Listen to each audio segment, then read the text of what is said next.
Hello and welcome back to another episode, and the first one of 2026. Yes, I'm in my third year doing this, which is pretty crazy. So, I figured I'd do a little bit of a breakdown of stuff that I bought after Christmas, just before Christmas, or since Christmas. So, yeah, basically a lot of this is stuff I picked up as a result of heading to a game shop near me. Some of this is stuff that I bought with Christmas money. Some of this is just stuff I bought anyway. And some of this is stuff that friends are giving me for Christmas. A good example being Pit. Yes, I got my Pit amiibo finally from a friend of mine. Well, I've been meaning to get this for years, but then he rather nicely got it for me. So thank you very much for that. I'm a big fan of Kid Icarus.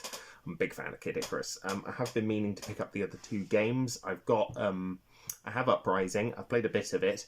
I think it's amazing. I really do. If there's one game I would brutally murder somebody to put on the Switch to, it would be that.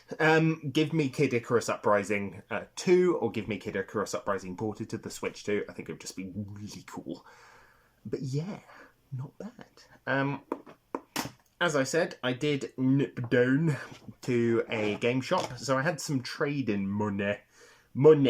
Had some trade-in money from trading in, shockingly. And I picked up some bits and bobs from there. I picked up Warhammer, Age of Sigmar, Realms of Ruin, which is an RTS game, or real-time tactics game, depending, for the PS5. I did have this on Steam very briefly, but then I was like, there's a physical release. I'm going to get that. So I put the money back. I got a refund from the Steam version just because I played it on Steam and I was like, yeah, this is okay, but it takes up like 39 gigabytes or something ridiculous. So I'd rather have that on PS5, where I've actually got some memory capacity. I know it's 13 gig. Either way. And I'm looking forward to playing that a little bit more. I have a couple of RTS games on here, like that's not an RTS game. That didn't make quite fun. Like Iron Harvest. So big fan of RTS games, even when they are on consoles. I've been playing a lot of them over Steam on that good old Steam machine. So yes, really good console. Highly recommend. But yeah, I did pick up some other stuff. I picked up Ratchet and Clank for the PS2. I didn't have this. I've got 2, 3, and Gladiator, and I didn't have the first one, which is weird. It's weird I didn't have Ratchet and Clank 1, so happy to have that. The plan is to hopefully just sort of pick up the rest. I think Size Matters got a port to the PS2, as did Secret Agent Clank. I do actually have Size Matters on the PSP if I ever want to play it there, but my plan is maybe this year to get a consoleized PSP. Those are very expensive. They're very expensive. They're like 200 to 300 quid, which is absolutely insane. But yeah, the plan will be get that and go from there, which would be nice. Get to the expensive games in a minute. I picked up a couple of Red Label. Ew, that's coming off. Naughty. A couple of Red Label Atari 2600 games for the first time in a very long time. I can't remember the last time I bought an Atari game. I think it might have been Mr. Run and Jump, which is a bit weird. But yes, I bought Crossbow and Off the Wall, which is the Red Label ones, which is quite nice, including this terrifying fellow. Fucking focus, come on. Well, either way, yeah, he's hideous. Like, I think it's supposed to be based on the Great Wall of China, and then this is supposed to be like Robin Hood, which, okay. I'm never going to say no to an Atari 2600 game, especially when they're not that expensive. I did pick up a couple of others. I picked up a really nice copy of Dragon's Blood, which, as far as I'm aware, is sort of like a hack and slash sort of game. 30 of your fiercest enemies, which sounds cool. I don't know if this is more Tomb Raider inspired, but it was like £10 and it's in sort of good condition. So I wasn't going to say Wasn't going to say no. They didn't really have any other Dreamcast games I wanted, to be fair. Not that I didn't already have. So, the curses of a giant video game collection. Yeah, here's one I didn't think I'd pick up because it's been sat in that shop for like 2 years, and I thought, fine, I've got trade-in. Bruce Lee, Dragon, the Bruce Lee story, which is an atrocious fighting game for the Atari Jaguar. But it were there. It were £40 in box, which is not terrible. It's not something I particularly care about, but it's a nice Jaguar game in a box that I can add to my increasing collection, which is not bad. I do have a plan to maybe buy some Jaguar CD games over the next few years, largely because I have a sneaking suspicion that Polymega may be going to do a Jaguar module, judging by the fact that they've got Lynx and Jaguar games on the system already. There's also the fact that I have a theory that they're going to do Master System, because that would make sense. They haven't done it yet. It's probably the most major console they just haven't done. Jaguar would make a lot of sense, because it's got a very active fan base, so it would make sense to release a system that can play Atari Jaguar and Jaguar CD games. That'd be really cool. A lot of people are waiting on 3DO. I definitely am. I've got loads of 3DO games. But yeah, it's not all I bought. I did buy a 3DS game for the first time in quite a long time. I've been sort of looking at this for a while, mostly because I know of the series from a 360 port that came out in America, which I think is called Concept Revolution or something like that. Oh, not Revolution, Concept Saga or something, I don't know. Either way, I bought Concept Revolt, which is pretty cool. So this is a sort of card-based RPG. I do like card-based RPGs, weirdly enough. I've got 3 on the GameCube. I've got Lost Kingdoms 1 and 2, and I have... what the hell was the other one called? Oh yeah, Final Phantasy Star Online Episode 3 Card Revolution. There's a good name for it. I used to have Bait and Katos as well, but no. No, I didn't like it, unfortunately. I may pick it up again, but yeah, I bought Concept Revolt because it looked fun. 400 different cards, 40 hours of story, which is pretty crazy. It's got local play if I ever find a second 3DS that isn't crazy expensive. So yeah, couldn't really say no. So not a bad haul from that particular game shop. But yeah, it's not the only thing I purchased. I did buy a couple of 360 games over the last couple of weeks. Gun, which is cool. Actually, I think my wife got me Gun, which is really nice of her. So thank you, dear. Very cool. Big fan of Gun. Saw this for like £1 decades ago, like 10, 15 years ago. It was exactly £1. And I was always like, should I get Gun? Am I going to play Gun? I'm probably never going to play Gun. And then I went looking and I was like, oh, it's not £1 anymore. But here we are. Yes, I own Neversoft's sort of answer to Red Dead Revolver, which is pretty cool. And here's the thing. I've got Red Dead Revolver. It's really good. So I was hoping this would sort of be in a similar vein. I'm yet to play it. Oopsie. There are some other... There's another Western game out with limited run at the moment, which is Outlaws, and a pack of missions, or whatever the fuck it's called. I don't really know, but that's on my list. I also picked up this, which is a triple pack of Trials HD, Limbo, and Explosion Man, or Splosion Man. Because, you know what, I like arcade games. I like 360 arcade games. They're a lot of fun. We're not going to get any more ever, so I'm not going to say no to a triple pack of that. Last few items. So these two are from some money given to me by my mother-in-law and my grandmother-in-law, which is nice.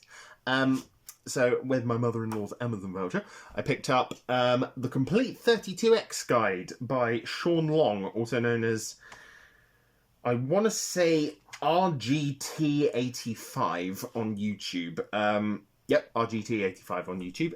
He's not a guy I watch too often, here and there, mostly because it's just not the style of content I watch YouTube for. I predominantly watch Happy Console Gamer and Yogscast and all that sort of thing. But yes, he's written a very good book, with a lot of very stellar reviews of each of these games. Personally, would have liked a ranking system of some description. I think that would have elevated this book just a fraction more, but I think it's a very solid 5 out of 5. I think a ranking system is just sort of adding to the top of the pile. I mean, he's got some people on here who I don't necessarily recognise. He's got the host of GameSack, which is pretty cool, and Modern Vintage Gamer. That's some cables. Sega Lord X. Sega Lord X does have a Saturn book I've been looking at, but apparently it's not laid out very well, which is a bit of a pity. But yes, I'm a big 32X guy. I've actually got a game incoming from eBay that I bought today.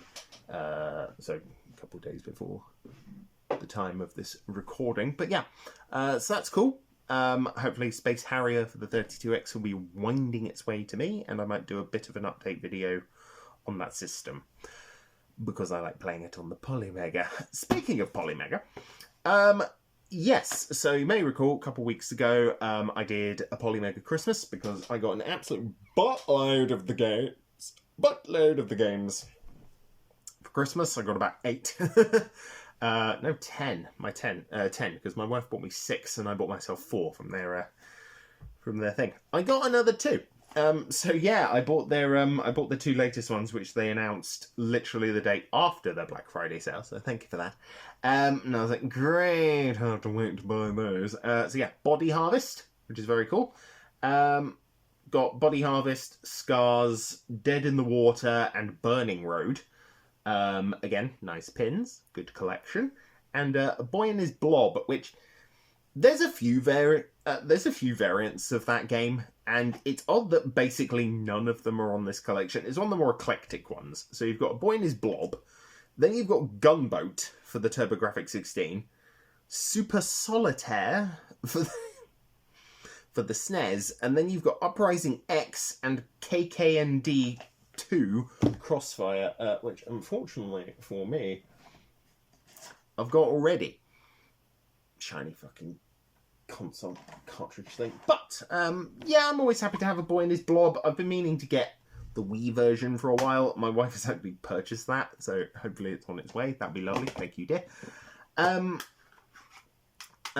Yeah.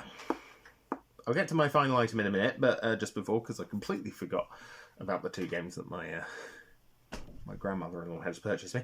I've got Virtual Golf for the Virtual Boy, and I have some sort of baseball game. I didn't actually read the name of this. I know this is Virtual Golf, which is cool. So yes, sweet. Not too bad. 30 quid for 2 Virtual Boy games.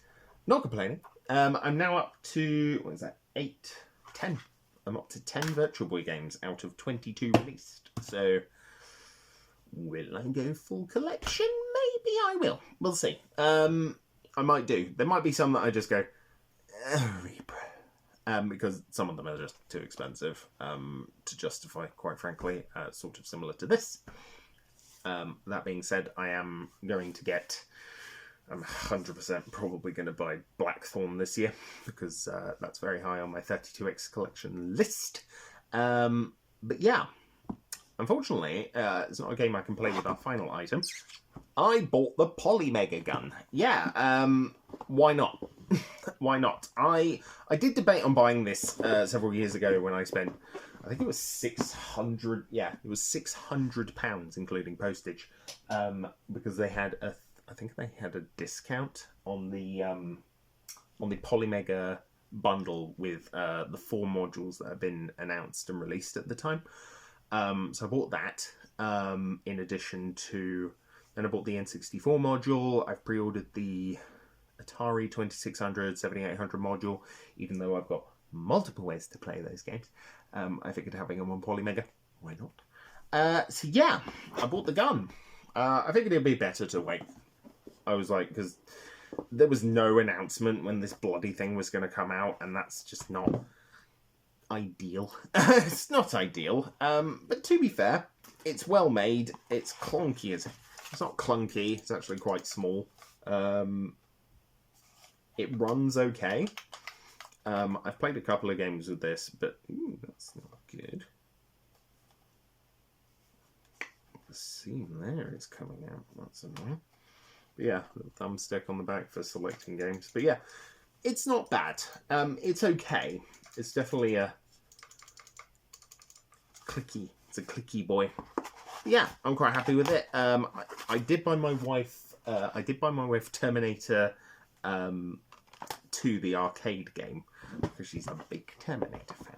Very big Terminator fan. Absolutely, overwhelmingly large Terminator fan. But she seemed very happy with it, so I'm going to let her try out the Polymega gun with it. It seems like it should work, because Polymega were promoting the hell out of that bloody game.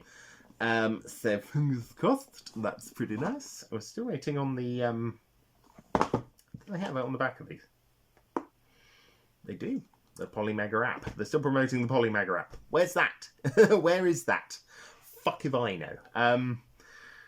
Yeah, fuck if I know. I don't know what they're doing over there. Personally, I'm hoping for the 2 modules I mentioned. But yeah, I'll probably do a Polymega in retrospective review at some point over the next couple of months. I've had it for about 2 years now. Yeah, in fact, I think I got it about 2 years ago. And yeah, so I'll do a bit of a review. I'll do a bit of a re-review on the Polymega, whether or not I've been using it as much as I bloody should be, whether or not I have been buying way tue much crap for it. The answer is yes. I'm a little bit Polymega'd out because I've got so fucking many games now. Yeah, I've got 16 games. So that's what meets my criteria for a collection. My criteria for a collection is if I have 15 games, that counts as a collection. If I've got less than that, it's just kind of a few games for it. Don't ask me why. Weird rules. I'm sure we all have weird rules when it comes to our collection. So, for example, favourite games go at the front. Certain games are bundled together. Certain games are not. But there is a method to the madness. So yeah. Anyway, that's it for another week. I don't know what I'll do next week because I'm not recording 2 in a row like I sometimes do. So yeah, I think that will be a surprise for us all. So, been a pleasure talking to you. Happy New Year for 2026. Hopefully this one's not quite as on fire as the rest of them. And yeah, I'll see you next time.